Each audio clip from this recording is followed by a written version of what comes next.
Pembongkaran lapak pedagang ayam di kawasan Pasar Ujung Baru, Aceh Barat mendapat penolakan dari para pedagang. Ya, penolakan tersebut membuat Satuan Polisi Pamong Praja menghentikan pembongkaran untuk sementara guna menghindari hal yang tidak diinginkan. Sejumlah pedagang ayam di Pasar Ujung Baru, Kecamatan Johan Pahlawan, Aceh Barat melakukan penolakan terhadap pembongkaran lapak mereka oleh Satpol PP setempat. Penolakan dilakukan karena pembongkaran dilaksanakan di malam hari. Selain itu, belum adanya solusi untuk pedagang agar bisa berjualan di tempat yang aman dan ramai.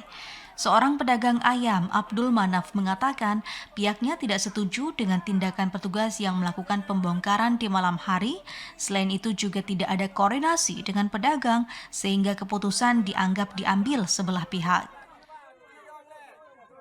Tapi kita yang tidak setuju caranya. Ini cara yang dilakukan pembongkaran malam hari. Pembongkaran malam hari memang sebenarnya ini kan sarang-sarang kejahatan yang ada di sini. Sementara di sini bukan sarang kejahatan, tapi cuman tempat penjualan ayam. Di sini adalah tempat orang-orang mencari rezeki untuk menghidupkan anak bininya.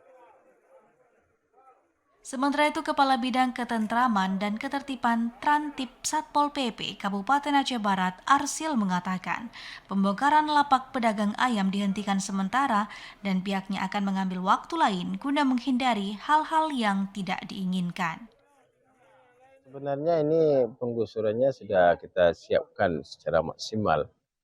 Setelah sampainya di lokasi, kita melihat keadaan berapa tenaga dan barang-barang yang akan kita tertibkan.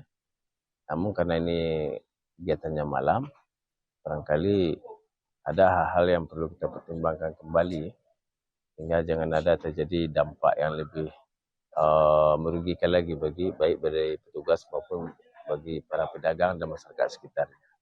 Dan mungkin barangkali untuk kegiatan ini tetap kita lanjutkan di hari-hari berikutnya. Para pedagang juga menurunkan kembali sejumlah kandang ayam yang telah dimuat ke dalam mobil oleh petugas. Meski sempat terjadi penolakan, namun situasi tetap aman dan kondusif. Dari Aceh Barat, Azhar, TVRI Aceh melaporkan.